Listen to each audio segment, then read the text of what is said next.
இருந்து விதைச்சு கொள்ளலாம் அப்படின்னு அழகா சொன்னாங்க. அது இந்த 5 கலிமாக்கள் தான். இந்த 5 கலிமாக்களை எவர் தொடர்ந்து ஓதுகிறாரோ அல்லாஹ் தஆலா ஒரு பெரும் வாழ்க்கையை அவர்களுடைய உலகத்துல தர்றான். சமீபமா கொஞ்ச நாள் இருக்கும், ஒரு ஒரு வீட்டில் நடந்த ஒரு சம்பாஷணை. ஒரு பெரிய பணக்கார வீடு. அந்த வீட்டுல வேலைக்கு ஒரு அம்மா வச்சிருக்காங்க. பணக்கார வீடுகளில் என்னைக்கும் வேலைகளுக்கு ஆளு வைப்பாங்க, போவாங்க வருவாங்க. அந்த அம்மா கொஞ்ச நாள் எதையாவது புலம்பிக்கிட்டே இருக்குது. வீட்டுக்காருக்கு உடம்பு சரியில்லை, சரியில்லை, இடையில வர்றதில்லை, இது பண்றது இல்லை, இப்படி இருக்கு. கொஞ்ச நாள் ஆனவுடனே அந்த அம்மா வருது, ஜாலியா இருக்கு. பார்த்தா எப்ப பார்த்தாலும் ஒரே மகிழ்ச்சி. அந்த முகத்தை பார்த்தாலே தெரியும்ல, வேலைக்கார பொருட்கள் நல்ல மகிழ்ச்சியா இருக்கு. இந்த வீட்டுக்கார அம்மாவுக்கு எப்ப பார்த்து ஏதாவது ஒரு சிரமம் வருது, இது வருது, காசு நேரத்தில் இல்லை. ஒரு நாள் அந்த வேலைக்காரையை கூப்பிட்டு கேட்குது, டெய்லி நாங்க சம்பளம் தரோம், சாப்பிடுறேன், ஆனா நீ நல்லா ஹாப்பியா இருக்க, எங்க வீட்டுல சிரமமா இருக்க கேட்பாங்கல்ல. உடனே நம்ம இப்படி யோசிக்குது, ஒன்றும் இல்லையா அப்படிலாம். இல்லை இல்லை. அப்போ அந்த அம்மா சொல்லுது, இல்லை, ஒருத்தவங்க எனக்கு ஒரு செய்தியை சொன்னாங்க, அதுலேருந்து நான் கொஞ்சம் மன நிறைவாக இருக்கேன். என்ன செய்தி? அந்த 3ஆம் கலிமாவை மட்டும் டெய்லி ஒரு 100 தடவை ஓதிடுன்னு ஒருத்தர் சொன்னார். எப்போ ஓத ஆரம்பிச்சனோ என் பிள்ளைய ஒழுங்கா இருக்காங்க, என் புருஷன் ஒழுங்கா இருக்காங்க, காசு வந்துக்கிட்டே இருக்கு, என்னமோ தெரியல, எது இருந்தாலும் இல்லாட்டி நான் மகிழ்ச்சியா இருக்கோம் அப்படி அந்த அம்மா.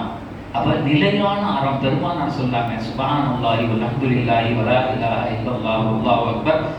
சும்மா கடைகளில் இருக்கும்போது, போகும்போது, வரும்போது இதுக்கு என்ன அப்படின்னு சொன்னா, இருக்கிற இடத்துல ஒரு தஸ்பீஹ் வச்சுக்கணும்.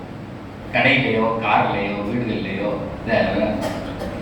வச்சுக்கிட்டு சும்மா அப்படி மாட்டி வச்சுக்கிட்டோம்னா டக்குன்னு அதை எடுக்கும்போது ஞாபகம் வரும். அப்படி இல்லைன்னா அது நினைவு வராது.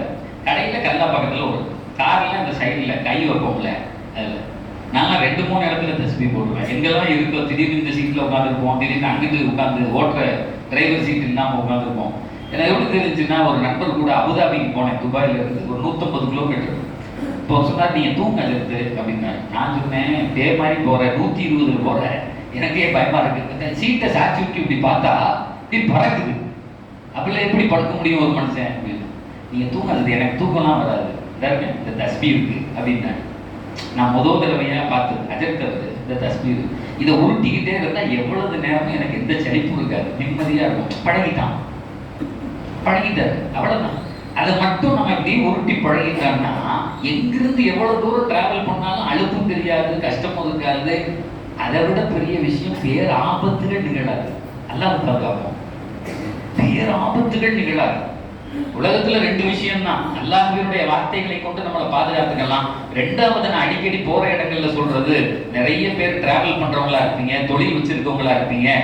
நான் போற இடங்கள்ல சொல்றது, நாயகம் ஸல்லல்லாஹு அலைஹி வஸல்லம் நமக்கு சொல்லி கொடுத்த செய்தி, வெளியே போகும்போது 10 தடவை ஸலவாத் ஓதிட்டு போயிடும்.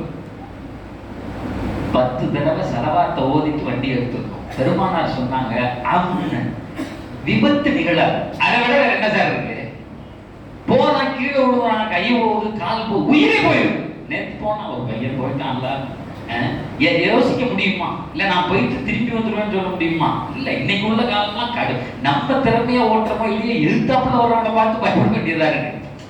சேர்ந்து கேட்டா அவன் ஒரு மாதிரி போதையில வந்து அவனுக்கு எதுவுமே ஆக மாட்டேங்குது, வரவன் தான் ஜாவறான், எதிர்த்தாப்புல வர்றவன். அதனால பெருமானார் சொன்னாங்க, யார் ஒருவர் என்னை மீது ஸலவாத் ஓதி விட்டாரோ பேராபத்துகளை விட்டு இறைவன் பாதுகாத்துருவான். இன்னைக்கு நிர்பந்தமா வண்டியில போறோம், அல்லாஹ் நம்ம எல்லாரையும் பாதுகாக்கணும். எந்த உறுப்புகளை தாயினுடைய வயிற்றிலிருந்து அல்லாஹ்விடமிருந்து வாங்கி வந்தோமோ அந்த உறுப்புகளை அமானிதமா கொண்டு போய் ஒப்படைக்கணும். அமானிதமா ஒப்படைக்கணும் அல்லாஹ்ட்ட. இந்த கை ஒரு தடவை உடைஞ்சிருச்சு அப்படின்னு சொன்னா பழைய மாதிரி எதையும் தூக்க முடியாது. இந்த கால் ஒரு தடவை உடைஞ்சிச்சுன்னா பழைய மாதிரி ஓட முடியாது. அல்லாஹ் கொடுத்த அந்த பொருளை வீணாக்கிட்டோம். எங்க இளைஞர் சமுதாயத்துக்கு நான் திரும்ப திரும்ப சொல்றது, நீங்க கவனமா இருங்க, நீங்க ஸலவாத் ஓதுங்க. திருவினாலும் போவாது. உங்க பையன் வண்டி எடுத்துட்டு போறான்னா ஒன்னும் பயப்பட வேண்டாம், 10 தடவை வண்டியை குடிச்சு ஸலவாத் போனேன், திருவினாலும் போவாது வண்டி. நான் சொல்றது புரியுதா இல்லையா? நாமும் பாதுகாக்கப்படணும், குழந்தைகளையும் பாதுகாக்கப்படணும்.